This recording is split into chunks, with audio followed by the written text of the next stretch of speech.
Entonces, ¿dónde está el inconsciente?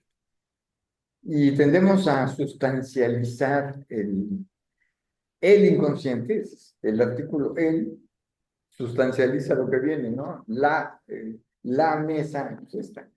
El inconsciente pues, tiene que haber una especie de sustancia o de cosa donde funcione el inconsciente. Sin embargo, no hay manera, ese siempre vemos como este es el inconsciente y se deja fuera todo el componente del que habla Freud, que es el aparato psíquico.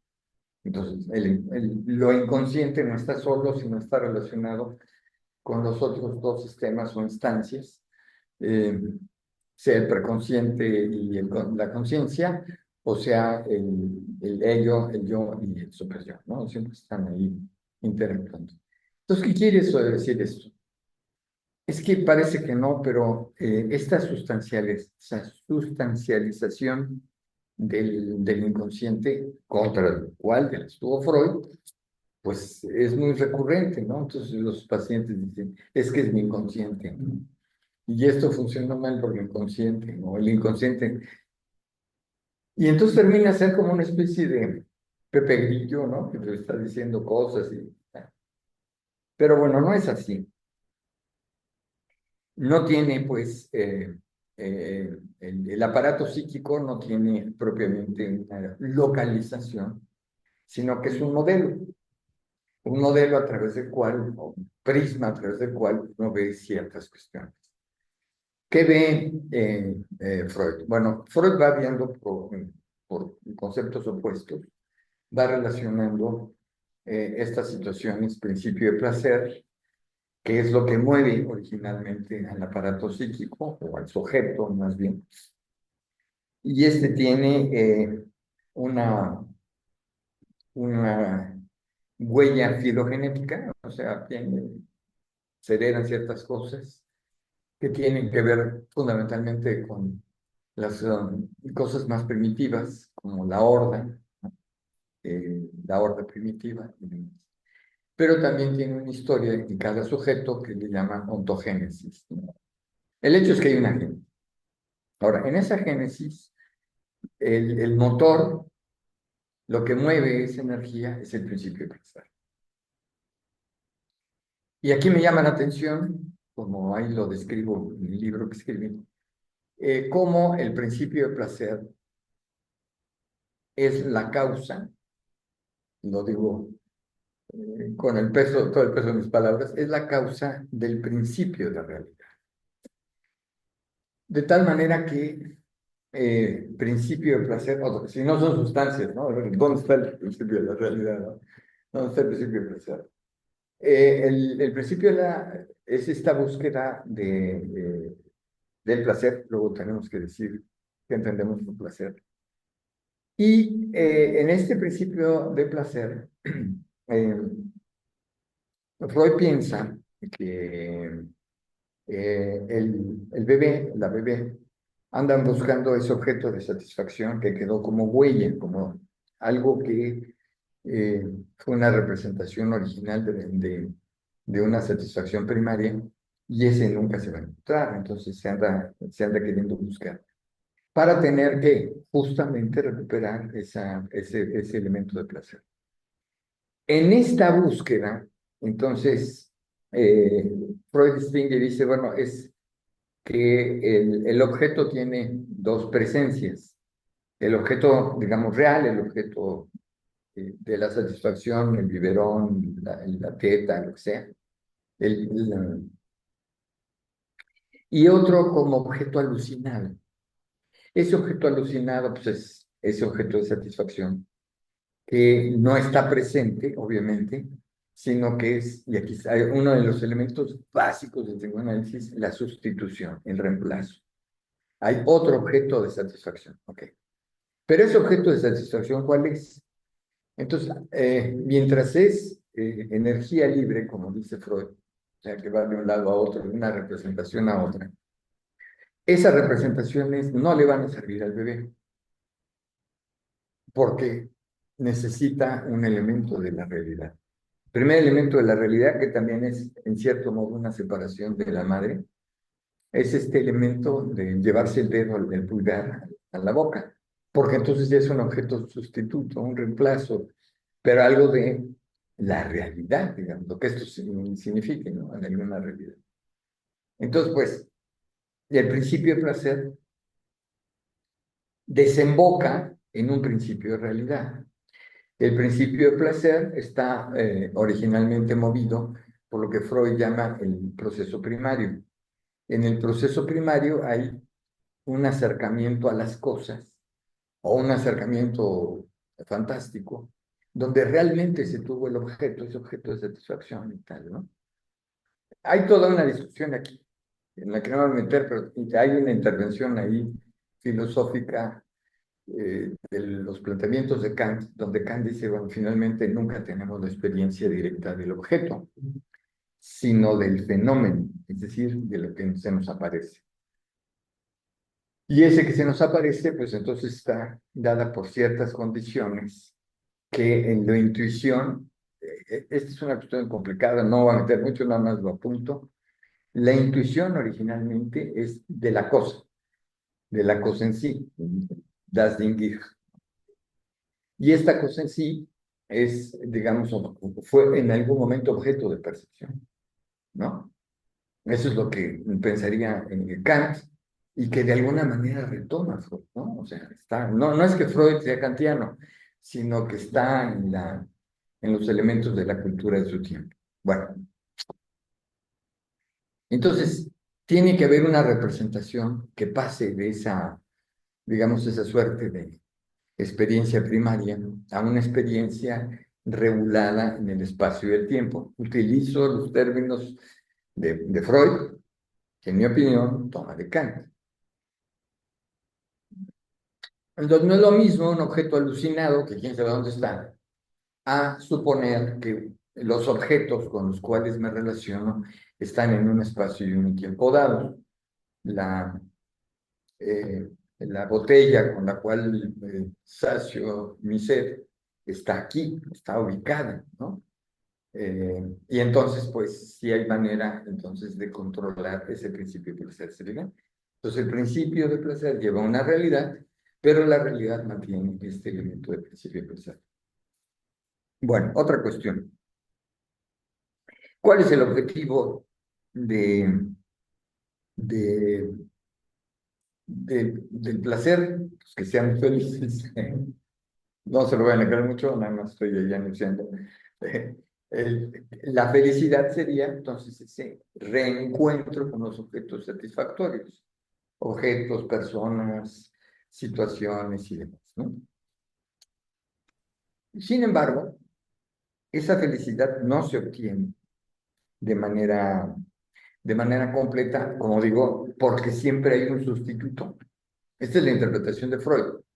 O sea, no se tiene la experiencia originaria y como no se tiene una experiencia originaria, se tiene un reemplazo.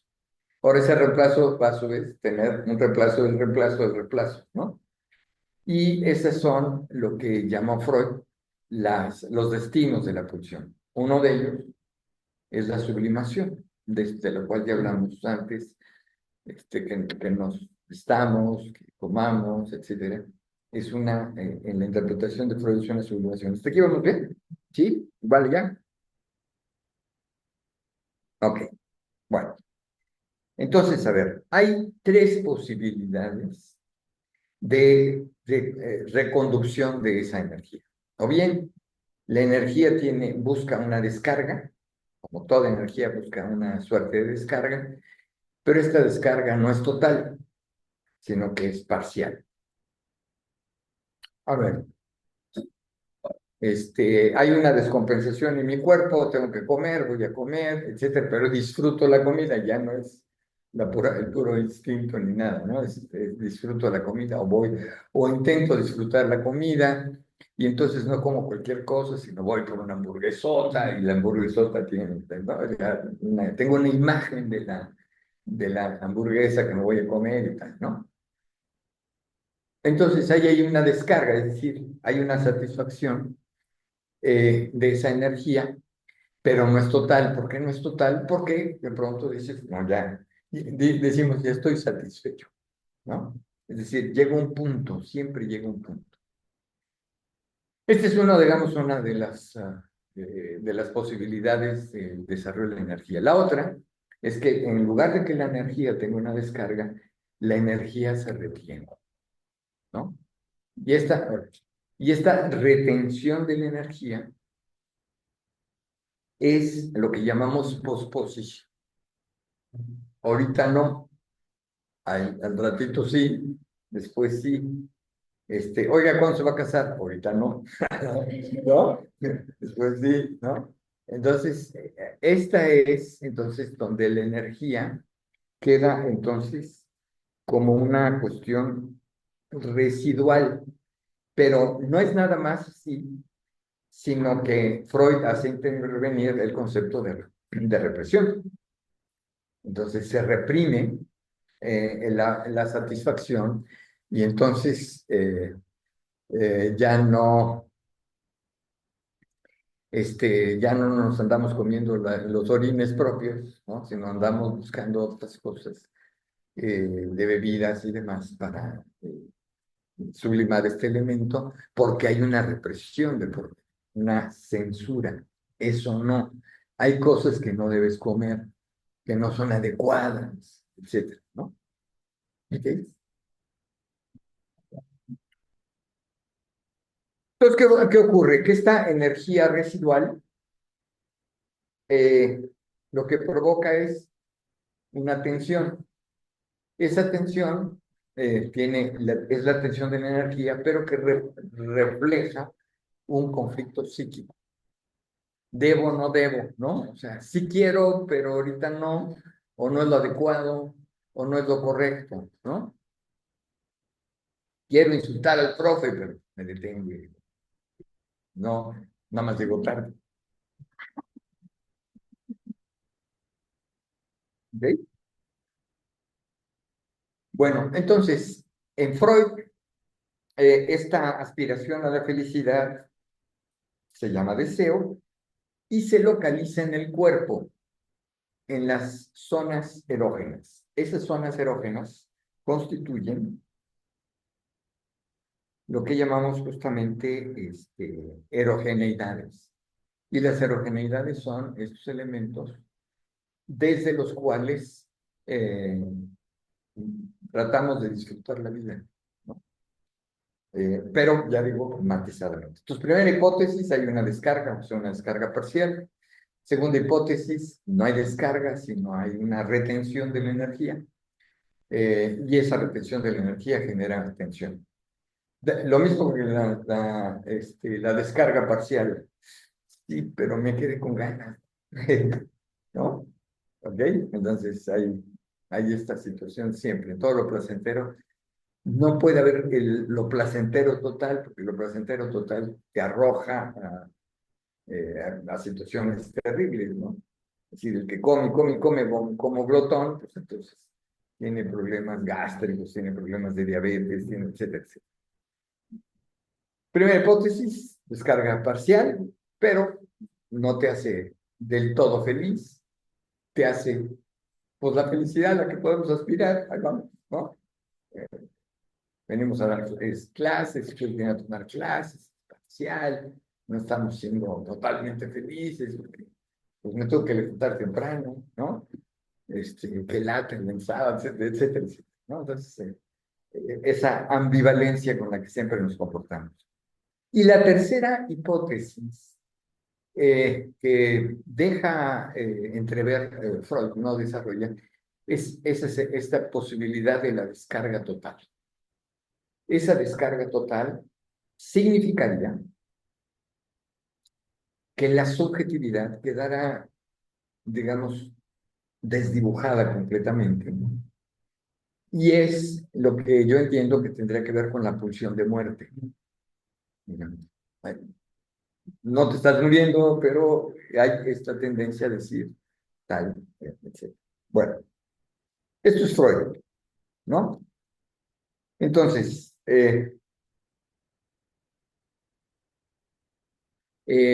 como digo, Freud está influido por las ciencias del tiempo, donde está fundamentalmente en la energía, en la termodinámica, Y es fundamental porque no podemos pensar la sociedad moderna sin energía, la energía eólica, la energía eléctrica, ¿no? No podremos estar aquí sin energía, la verdad.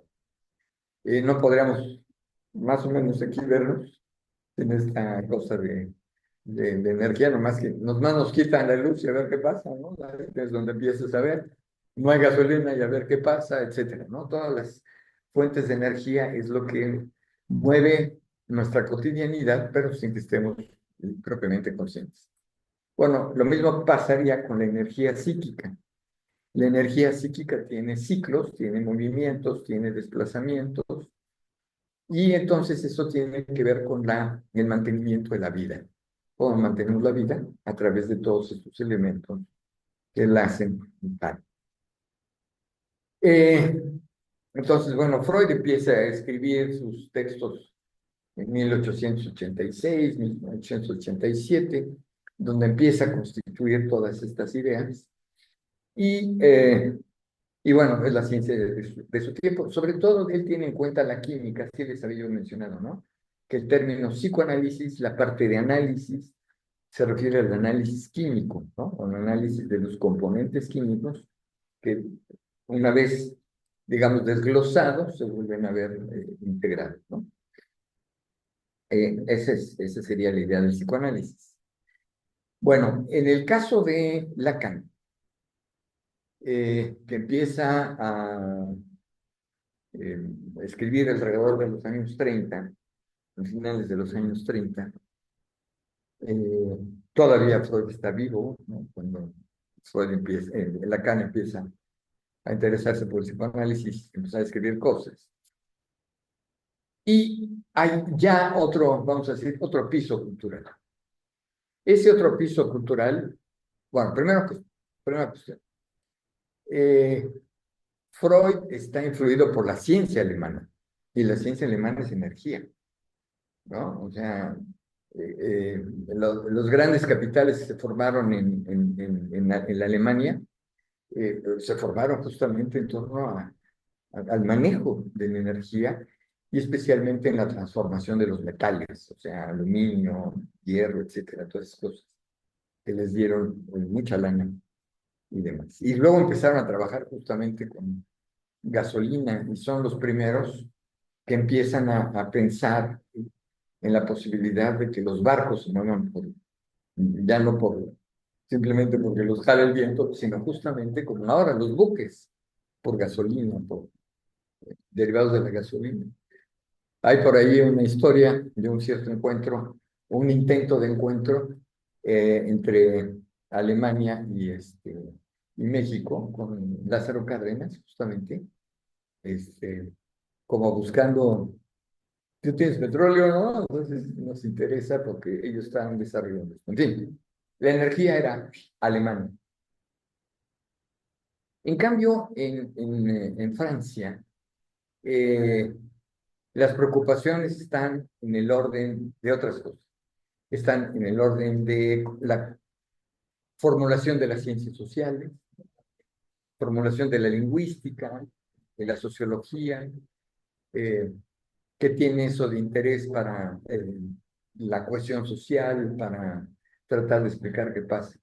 Y entonces Lacan se ve influido, por supuesto, como es evidente, por la lingüística. ¿Cuál lingüística? Bueno, él menciona N veces a Saussure, el, el ginebrino Saussure, pero en realidad los conceptos realmente con los que se manejan son donde el ruso, avecindado en París, Roman Jakobson, que es de donde extrae la mayor cantidad de conceptos, que luego le da la vuelta, los saca de la lingüística y los lleva al psicoanálisis. Ahí hay una transformación. Entonces es uno. Otro tiene que ver con la atención que ponen en las ciencias formales, cosa que no estuvo completamente lejos de Freud. A Freud no le interesó ni la matemática, mucho menos la lógica. Entonces, ¿no? Yo estoy preparando una presentación que voy a hacer para el grupo Praxis, sobre la negación. Entonces, encuentro, en 1919, eh, eh, Glotto Frege escribe un texto sobre las propiedades lógico-formales de la negación. 5 años después, Freud publica la negación, ¿no? Hay ahí cosas que podrían haber coincidido, pero no coincidieron. El hecho es que eh, creo haberles mencionado que parte del tinte de orgullo de las academias francesas es el grupo de los Bourbaki, ¿no? Que les comenté la vez pasada, creo. Los Bourbaki es un grupo de matemáticos todos muy jóvenes y por lo tanto muy rebeldes y que pensaron, cuando dices que es eso de la matemática, dices, no, la matemática no es algo, que no son muchas cosas. Y tiene un edificio básico, que son los que llamaron tres estructuras madre, que son las estructuras algebraicas, las estructuras de orden y las estructuras topológicas, ¿no? El interés de Freud por la topología es porque muchos bueno, algunos con los que él dialogaba eran de este grupo, Bourbaki. Bourbaki es un nombre colectivo, es un falso nombre, ¿no? Pero haberles dicho, tomaron el nombre de un general francés cuyo único mérito es que todas las batallas en las que participó las perdió, ¿no? Entonces, Nicolás Bourbaki, ¿no? Y hay este acercamiento con Lacan, ¿no? Y es una época que va a conducir a esta situación cultural muy importante que es el estructuralismo. Es más, los Bourbaki es el estructuralismo en matemática. ¿Okay? Entonces, fíjense, por un lado está el estructuralismo lingüístico de Jacobson, con un concepto clave, que es el concepto de sincronía, ¿no? Bueno, la oposición entre sincronía y diacronía. Lo diacrónico es lo que sucede alrededor de un tiempo dado, y lo sincrónico es la estructura. Y entonces, de estas ideas, Lacan va a extraer que lo fundamental es la estructura, pero es la estructura de la lengua. Ahora, ya Saussure había dicho, igual que lo que les conté hace un momento de Kant, ahora interviene otro elemento, otra mediación, que es el lenguaje. Es decir, no tenemos relación directa con los objetos, sino relación a través del lenguaje. ¿Ok? Y fuera del lenguaje, a ver qué hay, ¿no? A ver, deja de utilizar las palabras y que hay. No, y aún así, nada, siempre hay un lenguaje. Entonces, esta estructura de mediación es una estructura de mediación que Lacan toma para decir, a ver, la energía, sí, ok, pero el asunto es el lenguaje y son las vicisitudes del lenguaje, ¿no? Entonces, ok, aquí hay un avance notable, me parece. Había yo dicho al principio, hay esa tendencia a sustancializar el inconsciente. El inconsciente, pues entonces anda por ahí, funciona, deja de funcionar, es como una sombra, me levanto y ahí viene el inconsciente, ¿no? Es algo, ¿no?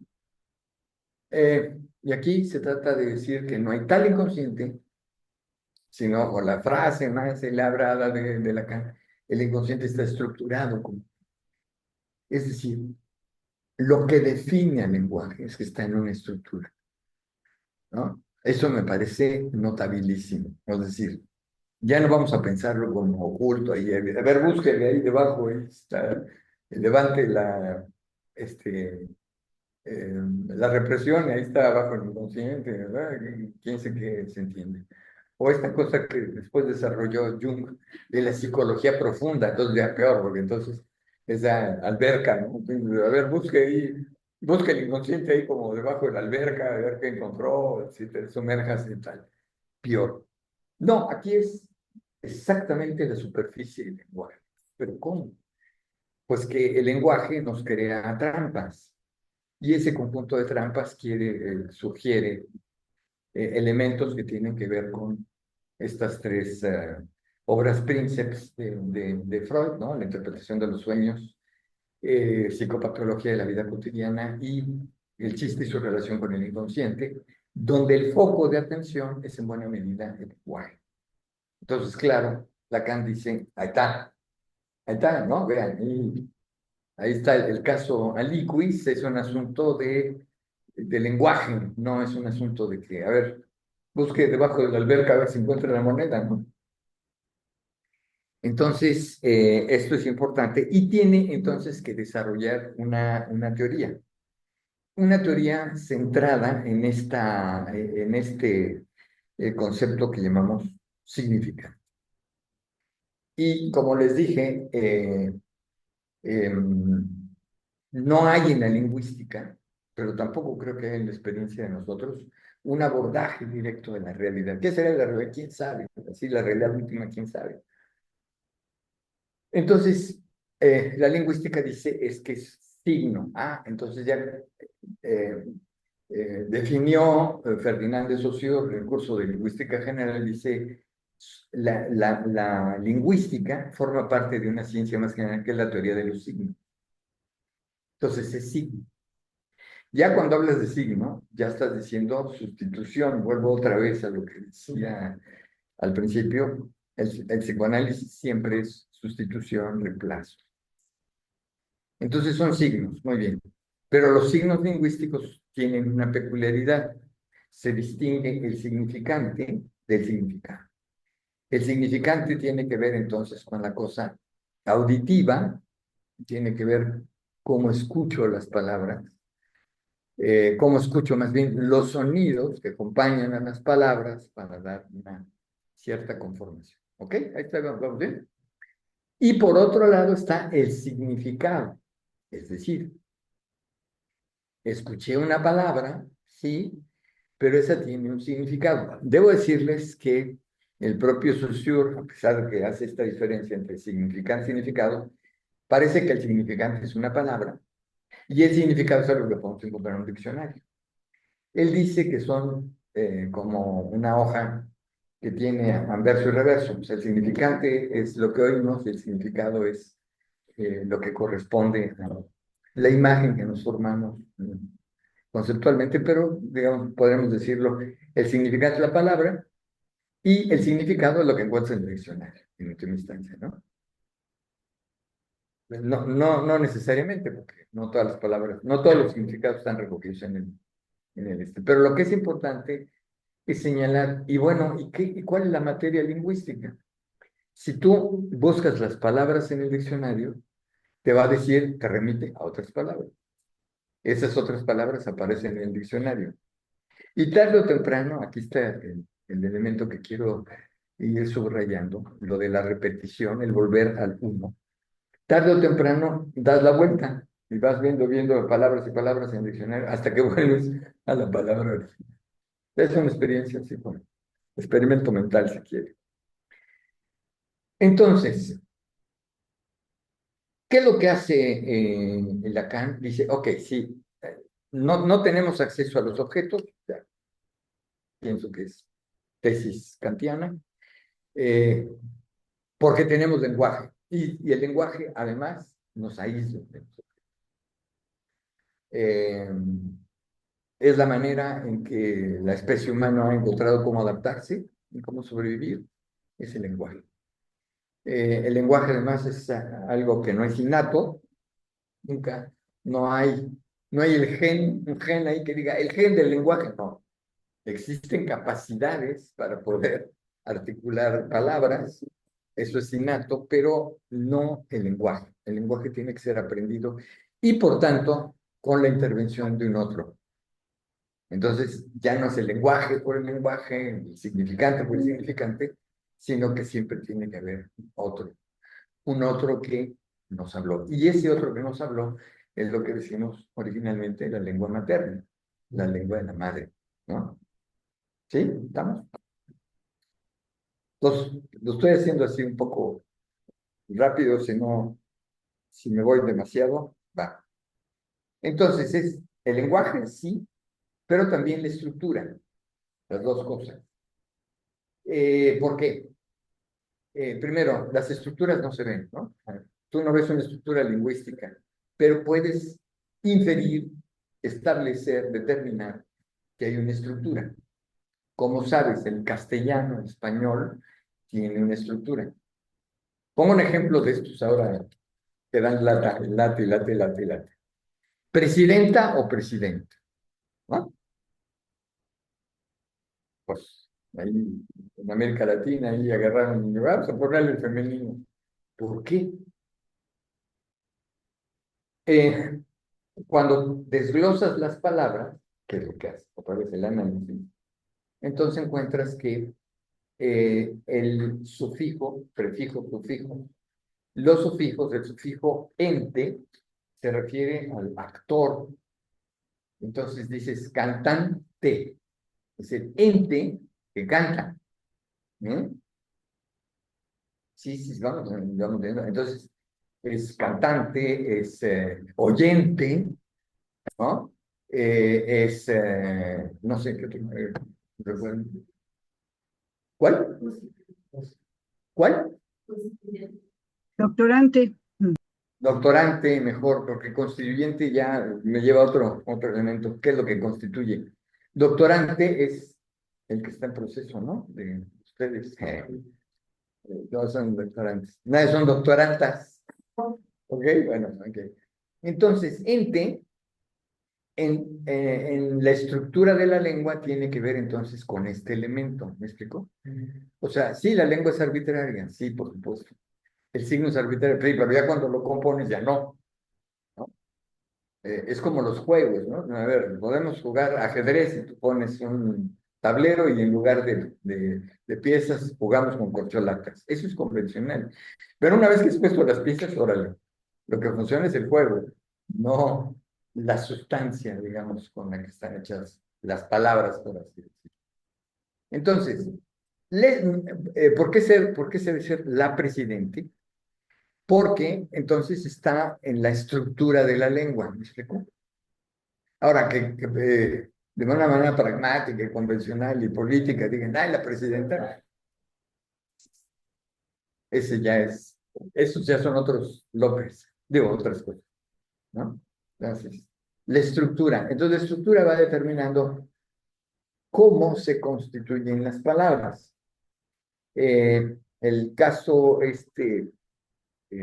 siempre cito lo del el olvido de Freud de la palabra Signorelli, al ir, lo que va haciendo es construyendo las palabras, más bien, analizando las palabras por su prefijo, por su sufijo, que es una cuestión, digamos, de lo que hacían los gramáticos del siglo XIX, y con ello recompone.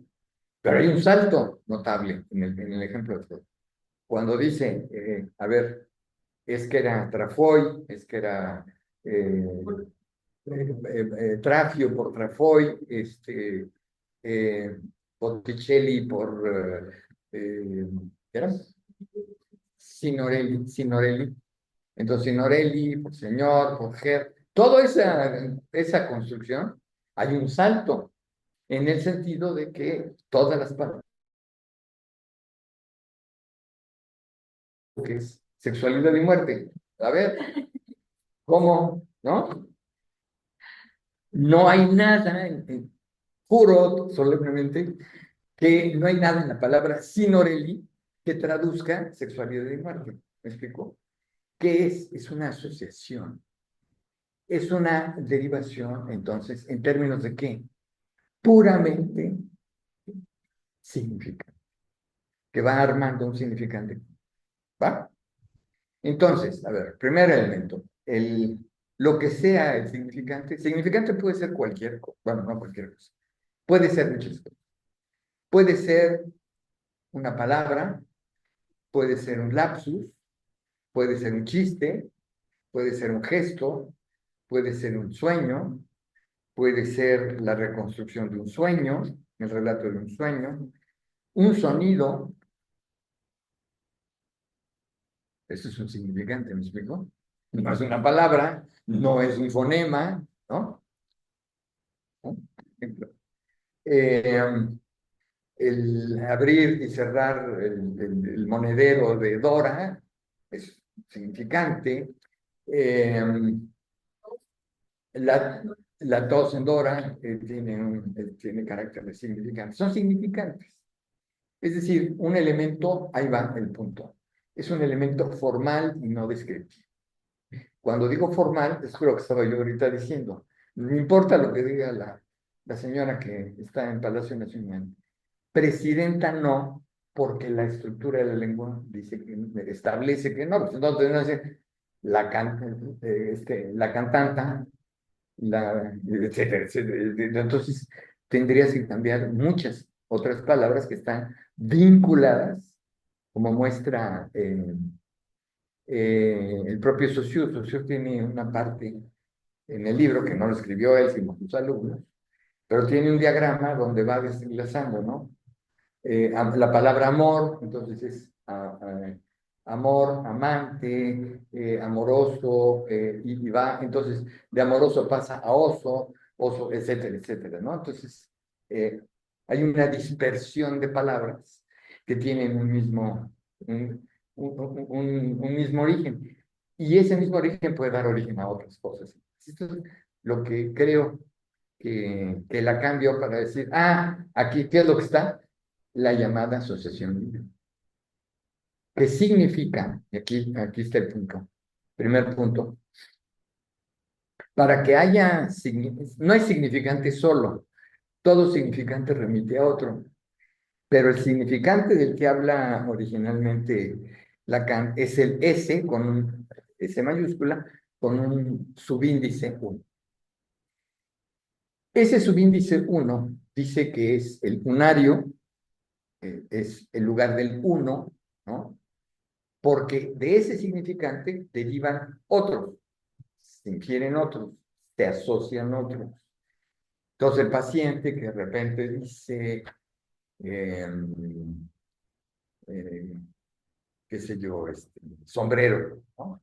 Lo que me molestaba de mi amante es que siempre llegaba con un sombrero, sombrero. Y entonces, ¿qué conjunto de palabras, de fragmentos de palabras están asociadas a sombrero? Por ejemplo, obrero, ¿no? Estoy inventando. Entonces, obrero, ¿qué tiene que ver un obrero sobrado? Un sombrero, no tiene nada que ver con lo que decía yo antes de esas asociaciones, sin embargo, están en la lengua, ¿va? O sea, sí son asociaciones factibles, aunque suenen estrambóticas, y lleguen a síntesis que generan otra vez la vuelta al significante. A ver, ¿cuál era, después de todas las asociaciones que hace Freud, a dónde llega? A Signorelli como exactamente igual a sexualidad y muerte, ¿va? Entonces vuelve a ese lugar. Y esta es la estructura del síntoma. El síntoma se expresa de muchas maneras, muchos significantes, y vuelve otra vez al punto. El significante 1 es el significante que nos indica la repetición, que fue el tema que desarrollamos en el seminario pasado, ¿no?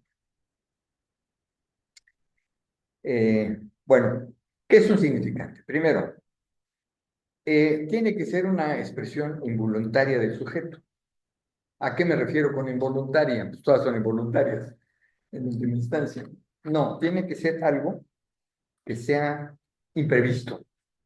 O sea, ¿por qué dije lo que dije? ¿No? ¿O por qué asocié a sombrero a obrero? ¿No? No hay ninguna situación aparentemente normal que me lleve a una cosa, entonces, involuntaria. Y tiene que este elemento desconcertante. ¿Por qué dije lo que dije? ¿Por qué estoy relatando esto? Porque estoy relatando la historia de mi abuelita tantas y tantas veces, ¿no? Sí, ¿por qué la repito, no? Entonces se vuelve significante. No que la repita, sino que le cause estupor, etcétera, ¿no? Bueno, y que no sea, digamos, conscientemente asumida, como lo que digo, sombrero y obrero, porque, ¿no? Porque tiene que ver ahí una cosa. Entonces, yo interpreto que lo que dice Lacan es que este significante uno es el significante que produce un conjunto de asociaciones, asociaciones de palabras. A ver, aquí está el asunto. Uno de las grandes, me parece, de las grandes contribuciones de Freud, de Lacan, es transitar a esta, de lo que era la asociación libre, que nunca es libre, que es un mandato del analista, diga todo lo que se le ocurra, no le importa si cosas que le parecen absurdas, ¿no? Porque de eso se trata, de que diga cosas absurdas. Pero acá está el asunto, dentro de lo absurdo, ese absurdo de todas maneras es causalmente producido, ¿no? O sea, sexualidad y muerte puede que no sea para nosotros. Ya, si Norel dijo, yo ni conozco al Señor, ni lo vi, ni vi el cuadro del último juicio. Nah, ok. Pero esas asociaciones son factibles. Pero no porque, no por nuestra cultura, no, sino porque son factibles dentro de la lengua. ¿Me van a entender? O sea, de la estructura de la lengua. ¿Sí? Entonces, ¿por qué asocio lo que asocio en términos de palabras? Porque voy asociando a otros muchos que me van tarde o temprano a remitir al primero. Eso que Freud llamó compulsión a la repetición es algo que sucede en términos de las palabras. ¿No entendí? Es indiscutible. ¿Ok? Entonces, la escucha es la escucha del S1 al S2, todo el conjunto de asociaciones, que tarde o temprano llevan al S1. ¿Qué tan tarde o temprano? Puede ser una semana, un mes, un año, ¿no?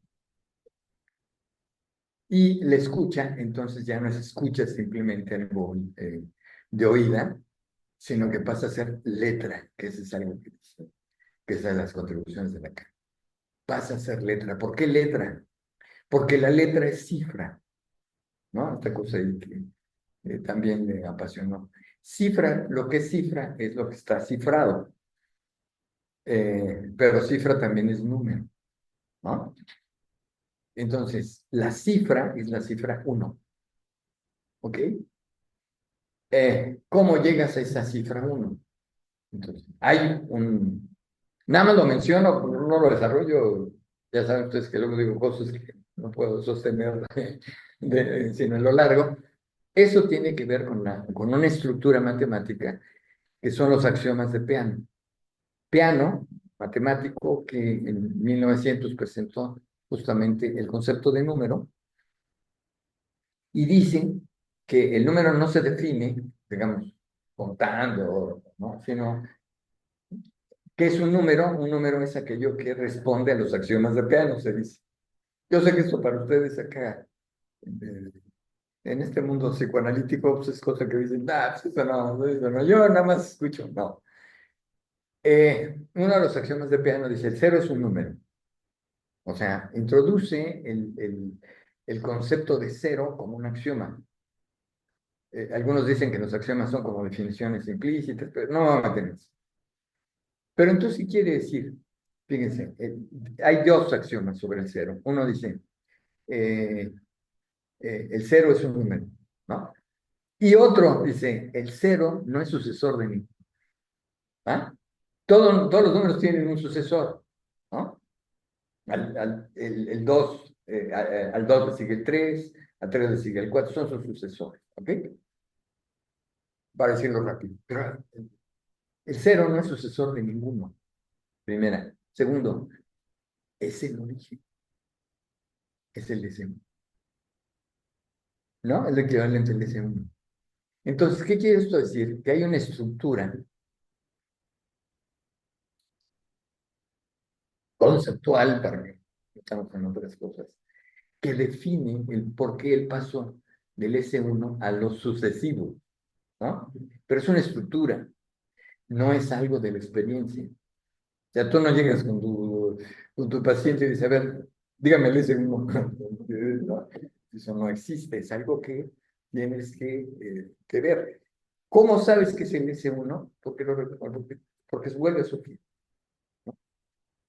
Ahora, les voy a decir cómo creo yo que opera.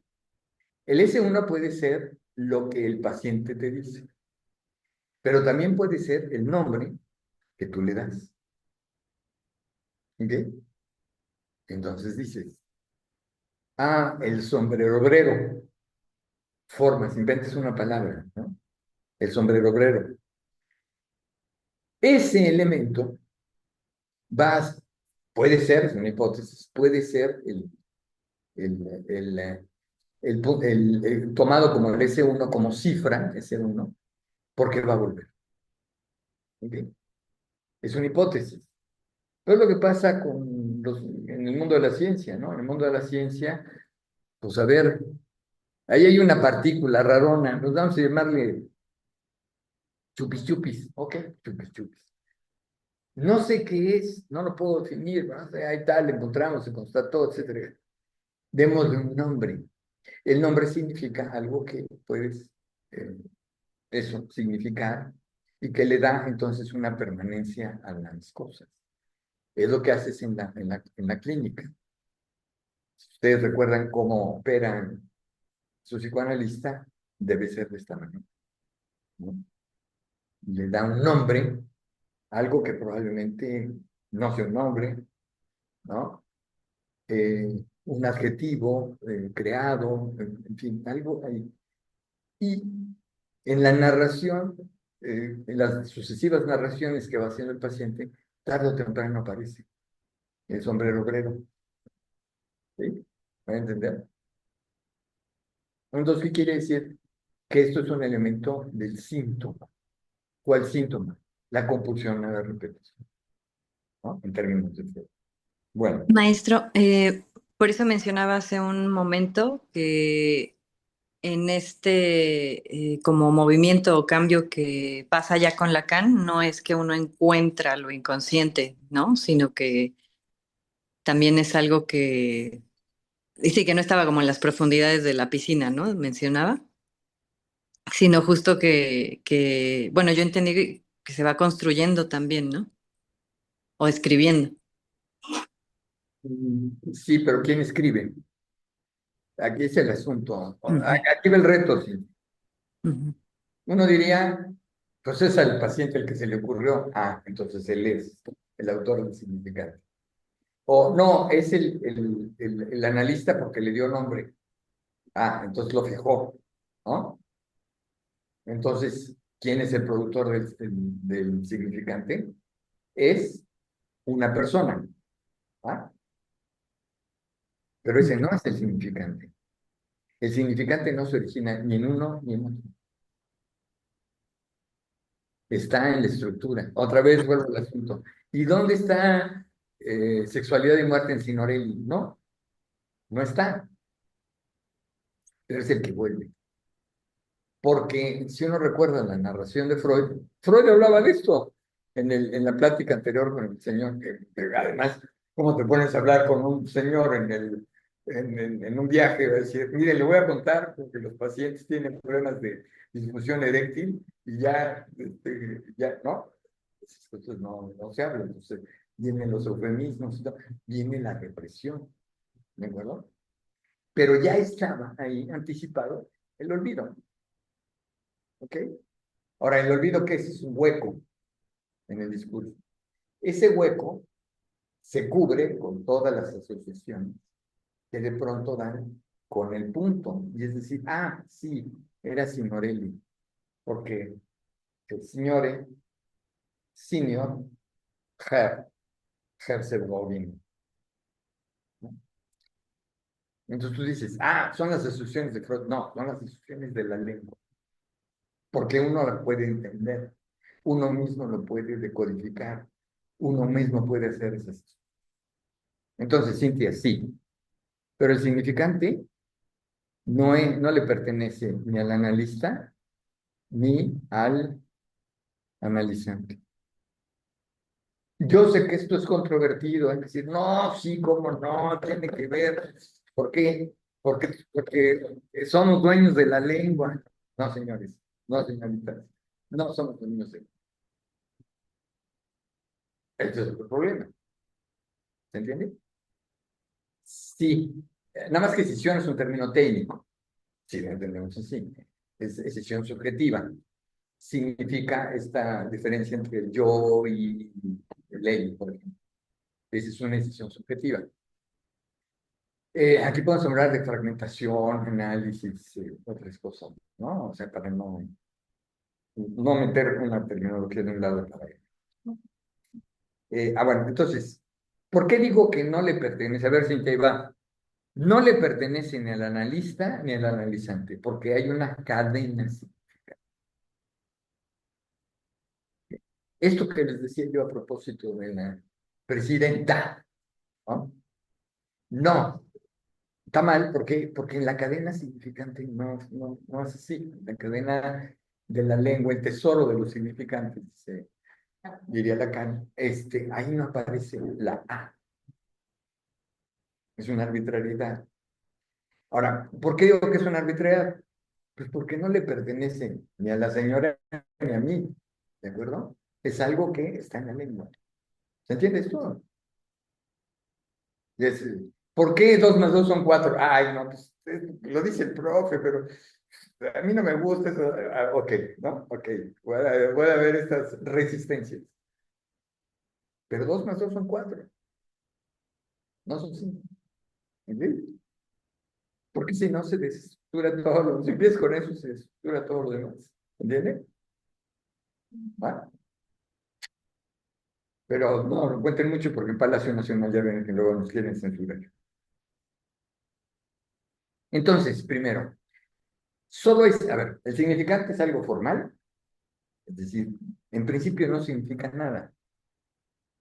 Se me olvidó el nombre. Ah, pero los que no se me olvidaron fueron Botticelli y Voltrafio. Entonces, Botticelli y Voltrafio, ¿qué significa? No lo sé, ¿no? Oiga, vamos a googlealo para ver qué dice. No, no, de eso no se trata, ¿sí se entiende? Si lo googleas, es encontrar su significado y pierde el carácter significante. ¿Me explicó? ¿Sí o no? Esto es importante. Si tú sacas, a ver, en lugar de Signorelli, no sé, se le olvidó Signorelli, pero puso Voltrafio y Botticelli. ¿Quién es Voltrafio y Botticelli? Pues acá, lo buscamos en el internet y ese sería el significado. ¿Me explicó?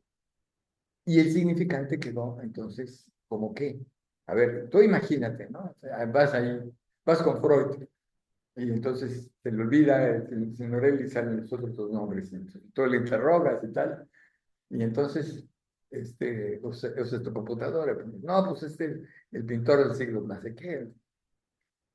Ese es el significado. Ese es pasar la barra, porque hay una barra es una barra represiva, el significante arriba, el significante abajo, el significado abajo.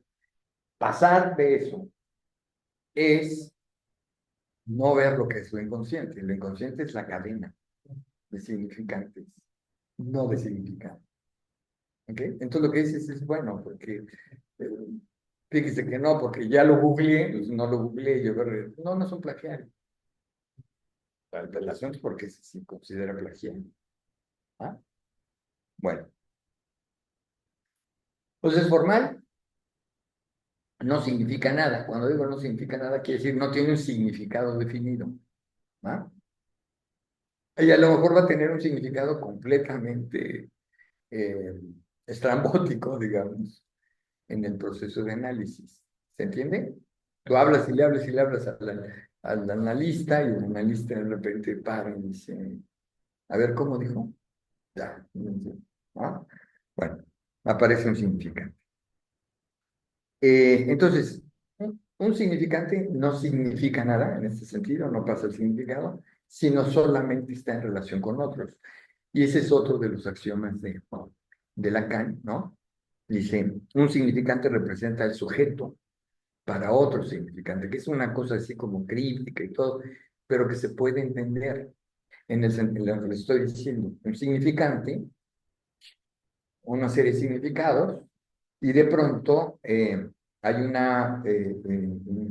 una expresión de por qué hice todas estas asociaciones, por qué me considero plagiado. ¿Ok? Esa es ahí sí la división o la decisión subjetiva. Bien. Esta es una cuestión también formal. Todos significantes vale lo mismo, equivale lo mismo, tiene el mismo peso que otros significantes. Esto es importante porque la tendencia de uno es seleccionar, ¿no? Interpretar y decir, este me gustó, este me sonó bien. Bueno, son reverberaciones, son ecos que tenemos los analistas cuando escuchamos algo y eso nos da un eco, algo, ¿no? Sí, somos eco del... Pero no somos eco de la persona que está en el diván, sino somos eco de la lengua. Entonces, no es fácil, ¿eh? O sea, lo que estoy diciendo ya sé que no, ¿no? Y entonces, todo significante vale lo mismo que constituyen una familia, son equivalentes. Bueno, es buena la pregunta, porque no hablamos de palabra. Fíjate, cuando tú dices palabra, ya le diste un significado,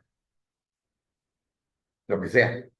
¿Qué idea tienes tú de palabra? Ya es una idea en la que dejó de ser un simple significante para tener un significado, es un signo. Cuando tú hablaste ahorita de palabras, son signos. Lo que nosotros decimos, bueno, intentamos seguir algunas cosas que nos suena bien de Lacan, no todas, pero algunas sí, es que no hay palabras sino significado. Es decir, tú escuchas, no palabras, sino la cadena, las asociaciones. ¿Okay? ¿Y dónde una asociación puedes tú decir aquí? Eso se llama, y es un término que define Lacan, se llama puntuación. Cuando tú puntúas y dices, a ver, ¿cómo dijo? O, hay muchas maneras de intervenir. Entonces intervienes y ahí se frena la cadena. ¿Cadena de qué? No de palabras, insisto, de significantes. Porque no sé qué significan. O sea, si yo llegara y ¿no? Yo tuve un paciente que de pronto decía, sí, porque era por internet, iba al diccionario.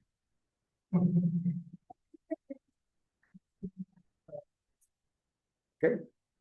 Y él se dio rápidamente cuenta de que el diccionario no le está diciendo a él, no está hablando.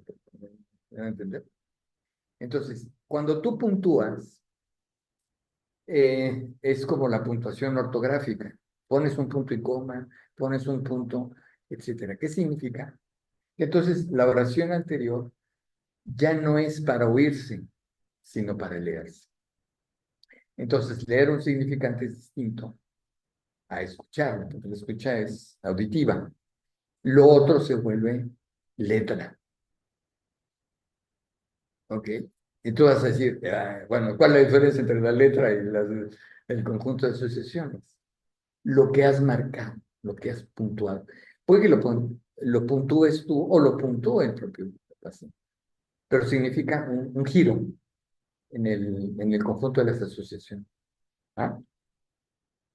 Entonces, una vez que se ha sido puntuado algo, lo anterior ya no son solo significantes, no son signos, sino son letras. ¿Y qué tipo de letra? Lo dijo Freud. Es como un jeroglífico. ¿Ves? Porque como no son palabras, es un jeroglífico. O sea, aquí medio dijo Trafoy, o dijo, ¿qué era? Botticelli, Boltrafio, ¿no? Esos segmentos, esos fragmentos de palabras, no son palabras, son significantes. ¿Ok? Entonces, en el momento en que las pones o las reúnes, lo que tienes es entonces una letra. A lo mejor es una sola letra, es decir, la última oración, por decirlo así. El significante es bla, bla, bla, bla, bla, bla, bla, ¿no? Letra es eso, la intervención del analista que dice, usted busca una pareja. Pareja, ¿y usted dónde está? ¿No? Usted está del lugar tercero, es típico de una posición histérica, ¿no? Ahí, por ejemplo, podría ser Síntoma histérico. una paciente que una vez, yo recuerdo mucho una frase que fui abusada de los ojos. Esa fue su frase, fui abusada de los ojos. Yo nunca había escuchado esa configuración hasta que la digo. Y conforme la he ido escuchando, siempre hace referencia a algo visual, algo de luz, algo de ojos. Además, pues es así como con corte emo, ¿no? No debe ser los ojos. O sea, ahí está algo que tiene que ver con todo esto que entiendo como visual, luz, ojos, ¿verdad? Eso que aglutina todo lo que estoy diciendo. No sé si aglutina. Es el sí, o sea, es el... No sé si aglutina porque no te quiero dar la impresión de que cuando haces letra, cuando lees, es reunir y decir qué es lo que tienen en común. No, no. O sea, vuelvo en este ejemplo machaconamente que soy, ¿no? Voltrafio, Botticelli, Trafoi, Herzegovina, ¿qué tienen que ver? ¿Dónde están qué tienen en común? No, nada. Entonces, no es lo común, no es lo que reúne. Ahora, con esto tampoco quiero decir que nunca es en común, no, también, ¿no? Hay que ver, pero ahí es la intervención, y la intervención es la que marca si eso es letra o no. Lo otro es los decires, que es la diferencia entre lo dicho y los decires. Decir es la estructura de la asociación libre. Los decires son este conjunto de cosas entre expresiones, o sea, el conjunto de significantes que van surgiendo y son enormes. El problema, para que sea una estructura, es cuál es el uno, ¿no? En ese caso, de lo que usted busca es una pareja, busca usted una pareja, es una reconfiguración gramatical para poder decir usted está ausente, ¿no? Usted no busca con quién ligarse, sino busca que haya una pareja. Y eso debe haber sido sorprendente. Ese es un significante. Sorpresivo, formal, etcétera, etcétera. ¿Y qué significado tenía? ¿Quién sabe?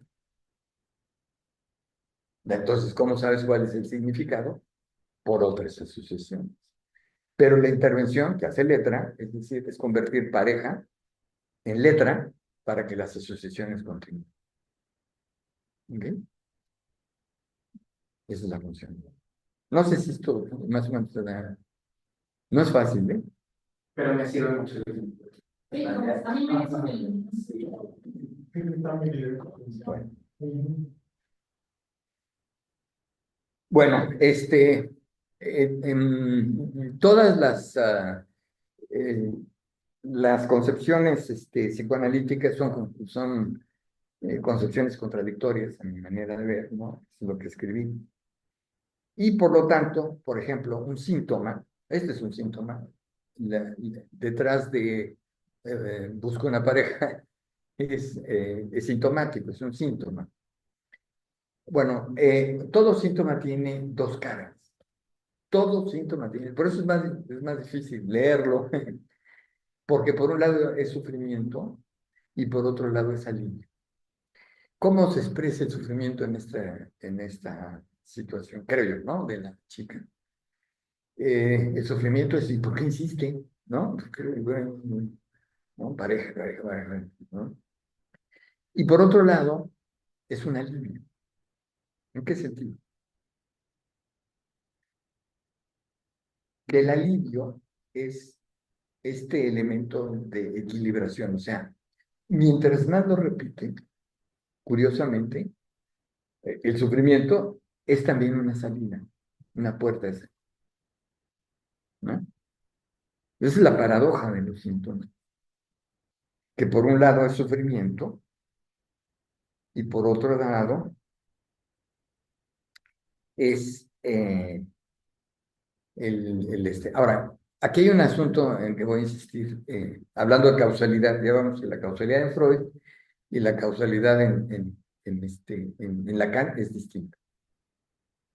Aquí la causalidad, ¿cuál es? Bueno, que se padece a causa del significante. Ejemplo, pareja. Ese significante es el que le hace sufrir. No encuentro pareja, era la verdad que decía, ¿no? No encuentro pareja. Pues no, porque las parejas ya están hechas. No más bien que encuentro, ¿no? Mi responsabilidad que encontraba. Ella encontraba una pareja, o sea, ella era la tercera. Ahora, aquí está el asunto. El yo, lo que sea el yo, el self, digamos, sufre, repite, pero el inconsciente goza. Tomando lo de Freud, trayéndolo al caso de el psicoanálisis Lacan, porque apacigua, libera. Y ahora, tres formas de salida en la terminología de Lacan que, que corresponden a algunos. Por ejemplo, Nancio es alguien que ha existido en esto y otros. Esas tres formas de salida de la energía o de dirección de la energía la encontramos en la terminología de Lacan como goce fálico, plus de goce y goce del otro. A ver, el goce fálico. Sí, es cosa ahí del compañero Lacan, que le pone cada nombre, ¿no? Y entonces, chale, a ver, explíquelo, ¿no? Porque, ¿no?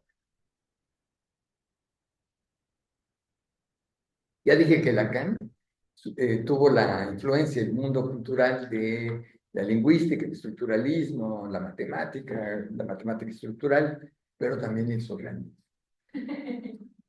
¿No? Entonces, eso es el goce de él, órale, jugar con las palabras. Goce fálico. Ya distinguimos, el placer es momentáneo, ¿no? Es efímero, ¿no? Te comiste tu paleta, hasta que se acabó la paleta, era la paleta de limón y fría, ahora se acabó. Placer. El goce es lo constante, pero goce es tensión. Goce es vida, pero también tensión. Bueno, entonces aparece aquí, no placer fálico, ojo, que ese sería el placer del órgano, sino goce fálico. Es bien complicado entenderle por qué, pero si lo entendemos como que falo significa barrera, censura, detención, entonces es lo equivalente a la barra, ¿no? Significante, significado. La barra represiva, inconsciente, que trata de salir, y que el preconsciente censura y pone una barrera. ¿Okay? Y si va a pasar, pues pasa poquito. Pasa ya desfigurado. ¿Sí? ¿Se entiende? ¿Se acuerdan de aquello? Lo inconsciente pasa desfigurado por la desfiguración que hace el preconsciente. ¿Ok? ¿Sí? Bueno, entonces, la esclusa, el elemento de control, es lo equivalente al algo cefálico. ¿Ok? Pone barrera. Entonces, no puede salir toda la satisfacción, no. La tiene que cortar, la tiene que detener. ¿Qué es lo que te da? Un alivio relativo, ¿no? Una descarga parcial. ¿Que disfrutas tu paleta helada de limón? Sí, claro, por supuesto. La disfrutas. Pero ese es un goce sustitutivo en el sentido que tu historia ahí se interrumpió, viene a la barrera represiva eh, que aconteció en tu historia de alguna manera. ¿Okay? ¿Frente a qué? Ah, ahí va. frente a una zona erógena, que zona erógena, los labios, ¿no? Entonces, el goce fálico equivale a esta energía disipada sale, va para diferentes lados, por una descarga parcial. El alivio relativo, entonces, entre pulsiones encontradas por el efecto de la represión. Entonces, fálico se puede entender aquí como barrera, porque se entiende fálico en el sentido de lo que permite o no permite, pasa o no pasa. Luego aparece este otro concepto, plus de goce. He leído cantidad de veces de que se inspiró Lacan en el término plusvalía de Marx. Pues yo no lo encuentro. Yo no lo encuentro, pero a lo mejor sí, ¿no? El hecho es que inventó un nombre. Inventó un nombre que es plus de goce. ¿A qué equivale en las tres formas que vimos de energía? Equivale a esa energía retenida, ¿no? O sea, a ver, ¿se acuerdan de esa expresión? Goza tu síntoma. Es esto, el plus de goce. Goza tu síntoma. ¿Cómo gozamos del síntoma? Uno dice, no, pues no, yo no gozo. Ay, ¿cómo cree usted que yo no? ¿Cuál? Entonces, ¿por qué siempre habla de pareja? O de dispareja, o de pares, ¿no? O de partners, ¿no? ¿De qué está hablando? Un plus de goce, esta energía retenida, no sale, no se traduce en un comportamiento ni nada, sino ahí está retenida, y esa energía retenida, digamos que es una suerte de sufrimiento feliz, ¿no? Todo lo que hay que hacer es abrir la esclusa para que justamente eso fluya, en un sentido y en otro. Ahí sí no puedes tú decir, pero usted tiene que comportarse así, porque entonces ya dejas de ser analista y te conviertes en moralista, ¿no? ¿Por qué se retiene la energía? Esta energía, en el caso de Freud. Porque la represión le impide, sí. ¿Cómo es? A ver, les doy mi lectura. En Tótem y Tabú se trata de matar al padre, ¿no? Parricidio, de incesto y parricidio. Bueno, pues ¿por qué no lo mataron antes? Pero aún, ¿por qué si te quejas, si te quejas de tu jefe, ahí sigues? ¿Eh? ¿Por qué no renuncias? ¿O por qué no vas y le dices, ya, adiós, la descarga? ¿No? No lo haces, se retiene. ¿Y cómo es esto? Pues funciona así. Es que, ¿por qué estás tan de malas? Entonces, es que mi jefe me hizo, no sé qué, no sé qué. Y se hace una narración a efecto de ser compadecido. Ese sería el plus de goce, ¿no? Levante la mano el que no lo conoce, ¿no? Ok. Bueno, y por último, el goce del otro. Nunca las autoridades, toda autoridad, a ver, voy a decirlo de esta manera, es una representación del nombre del Padre. ¿Y qué es lo que quieres? Acabarla, terminarla. Y siempre estás, pues, fregue, pero ahí está. Y siempre le vas a hacer caso. ¿No? Bueno. Bien, goce del otro. Se ha dicho que por qué del él, quién es. A ver, el psicoanálisis, el otro es el otro con mayúscula, ¿no? Entonces, el goce del otro, es que el otro goza. Si no existe, a ver, vamos a ponernos sensatos. Si el mismo Lacan dice que el otro no existe, el otro con mayúscula, pues entonces, ¿de qué hablamos? ¿Cómo va a gozar un otro que no existe? ¿No? Es como el atravesamiento del fantasma. Ya, ya estoy por atravesar el fantasma, ¿no? Los muy lacanianos, ¿no? Ya estoy por atravesar el fantasma, o ya atravesé el fantasma. Cierto, eso es mentira, eso es una fantasía lacaniana, ¿no? Inventan, bueno, cada cosa que se inventa. Bueno, el goce del otro, cómo digo, creo yo que se entiende, es el goce otro. ¿Cuál es ese goce otro? Es ese goce que no está para los neuróticos. No está para qué. Para los neuróticos. Muy de la psicosis. Tampoco, porque tampoco hay uno. No, ese es el de los perversos.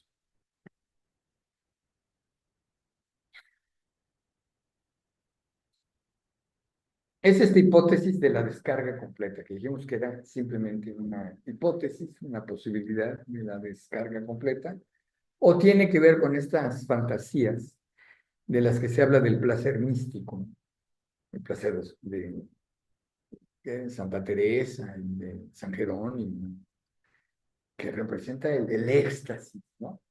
Ese es un placer que dices tú, oye, yo quiero ver ese, ¿no? Vale, es un placer, ¿no?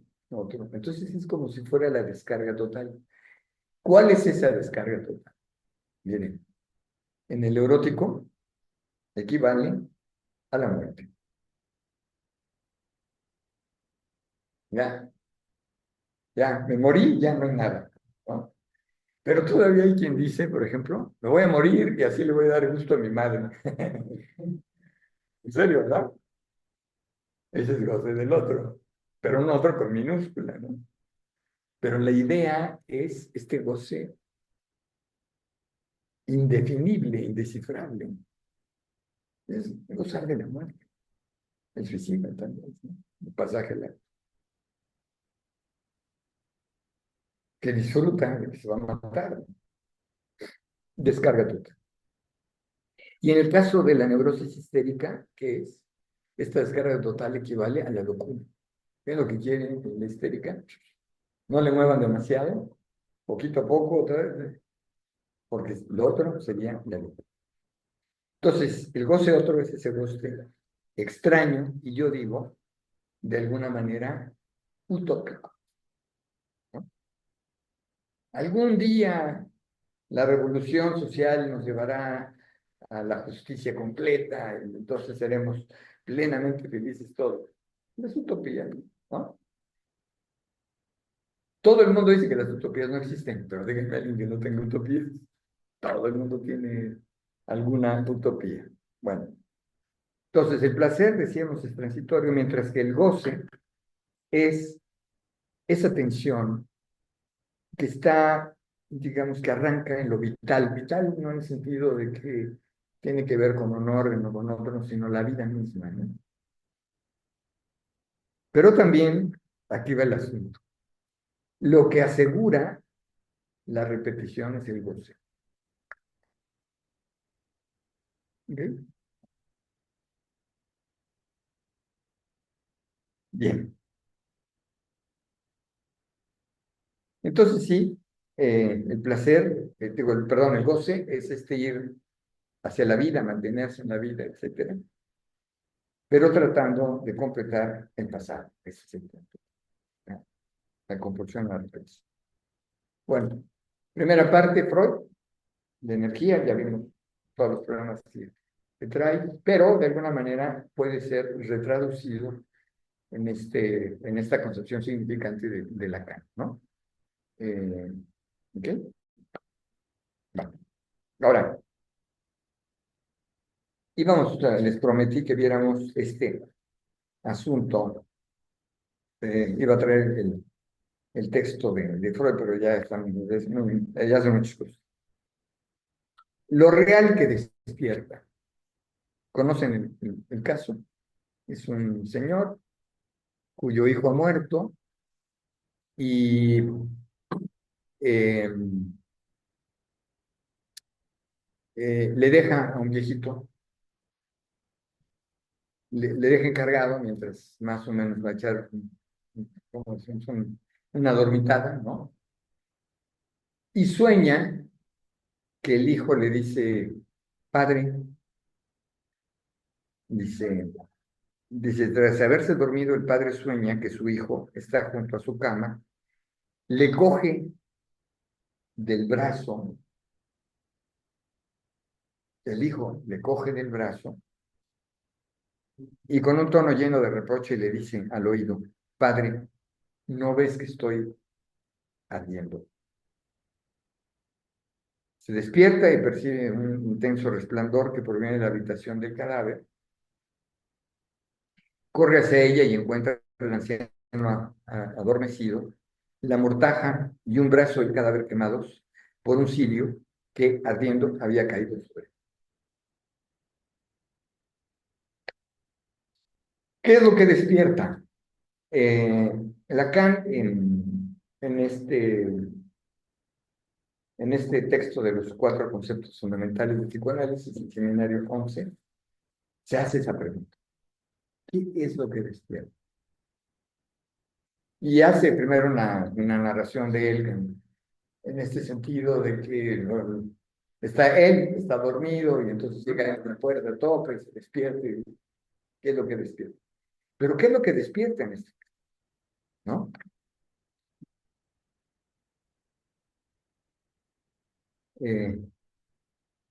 Dice, la explicación de este sueño conmovedor es bastante sencilla y el decir de mi paciente, está narrando Freud, el conferenciante, o sea, recuerden, este no es un sueño oído por Freud, de su paciente, sino narrado por una paciente de él que habla de un conferenciante que dio cuenta del sueño. Ya son muchas mediaciones. Y dice, al decir de mi paciente, la de Freud, el conferenciante supo darla. El vivo resplandor llegó por su puerta abierta hasta que el ojo del padre dormido, hasta el ojo del padre dormido, y le inspiró la misma conclusión que hubiera sacado en estado de vigilia, saber que la caída del cirio le había provocado un incendio en la proximidad del canal. Y aquí va lo subrayado. Tal vez el padre se durmió ya con la aprensión de que el anciano no estuviera en condiciones de cumplir su misión.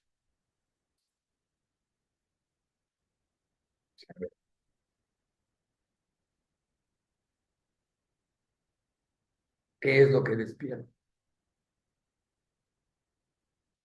Hay, hay varias lecturas, lo dejo aquí para que, yo digo algunas cosas y lo dejo aquí para que continuemos, porque una cuestión es, aquí dentro del goce y el placer, ¿no? ¿Qué hay en? A ver, el axioma de la tesis, la premisa de la que se parte es, ¿qué es lo que busca el sueño? Prolongar el sueño, ¿no? Esa es la hipótesis que hasta Lacan reconoce. Entonces, ¿por qué, eh, eh, ¿por qué nos despertamos? En caso de este sueño, es una posible lectura de esto es que finalmente el padre gozó nuevamente de la presencia del hijo. El hijo como vive. Pero bueno, el hijo ya está muerto. Si el hijo va y le llama, el hijo aparece en su sueño como vivo. Es un deseo de que esté. Pero al propio tiempo, esta cuestión terrible de desaparición del padre. ¿Por qué la desaparición del padre? ¿Por qué digo esto? Porque si no hay hijo, tampoco hay padre. ¿Bien? ¿Se entiende? Si no existe el hijo, ya no existe el padre. Entonces es algo completamente contradictorio. ¿Sí? ¿Se entiende? En esta interpretación, ustedes pueden encontrar otra y bienvenida si quieren la ver. Dice en la interpretación de Freud, en el sueño actúa el niño muerto como si estuviera vivo. Advierte él mismo a su padre y viene a su cama y le coge el brazo, como probablemente lo hizo en aquella ocasión de que el sueño saca el primer trozo de la frase del niño. Padre, ¿no ves? A ver, que esa es otra de las cosas que quería traer el día de hoy. No es todo el significante, es por partes. Padre, ¿no ves? El ver es de lo vivo, ¿no? No dice no escucha, no, no ves. Y la otra parte es, si fragmentamos, por eso es mi idea era aquí traerles esto, para decir cómo lo fragmentamos, ¿no? Estoy ardiendo. Estoy ardiendo es porque el niño tuvo fiebres muy altas antes de morir. Pero si está vivo, ese estoy ardiendo es sigo vivo, ¿no? Es la interpretación de eso. Dice este autor, que es Víctor Gómez Pin. Insertarse en la lógica del sueño es la vía mediante la cual el siniestro accidente recuperable para el noble deseo de que un padre prolongue la vida de su hijo. Se explica ahora lo que Freud nos indicaba de poder ser causa y extrañeza, a saber, que el despertar no importa, perdón, que el despertar no se imponga, lo dije mal, que el despertar no se imponga, pues ante la posibilidad de volver a la vida, ¿qué urgencia tiene el apagar las llamas del cadáver?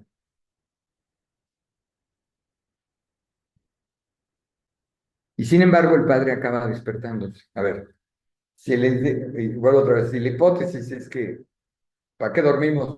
Para seguir durmiendo, ¿no? Que ese es el placer, el disfrute del sueño es seguir durmiendo. ¿Cómo lo decimos todos los días? Ay, 5 minutitos más, ¿no? ¿No? Ese es una manera de decir. Eh, y dice, y sin embargo, el padre acaba despertándose. Dice, quizá no hay ni siquiera un intervalo temporal entre soñar y despertarse. Y entonces aparece una extrañeza de signo contrario. Hasta ahora, visible, la hasta ahora visible economía del sueño, surge la pregunta, pudiendo seguir soñando, ¿por qué despertarse? ¿Qué hay en el núcleo mismo del sueño satisfactorio en principio que acaba imponiendo el refugio de las tareas cotidianas, en este caso, apagar las llamas? Fijémonos en las palabras del niño. Padre, ¿no ves que estoy ardiendo? De la primera parte, padre, ¿no ves? Freud nos dice que debieron ser efectivamente pronunciadas, acompañadas del gesto familiar de coger el brazo a propósito de algún acontecimiento fuertemente emotivo. El sueño asocia ese recuerdo. Para Freud es un recuerdo a las palabras estoy ardiendo, con que el niño, al decir de Freud, debió quejarse de la fiebre durante su enfermedad mental. Bueno, termino con esto. Constatamos, pues, una inquietante complicidad entre el acontecimiento que se quisiera fortuito, desencadenador del proceso onírico, y el momento revivido en el núcleo mismo del sueño. Si en ambos casos el niño arde, cuando Freud mismo nos sugiere que el padre se retiró ya con la aprensión de que el anciano no estuviera a la altura de su tarea. No nos está indicando claramente la participación del padre en el siniestro accidente. Y ustedes dirán, no, pero ¿cómo?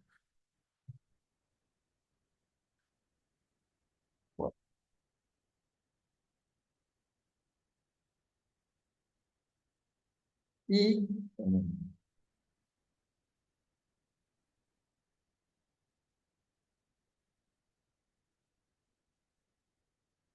dice Lacan, en esta clase.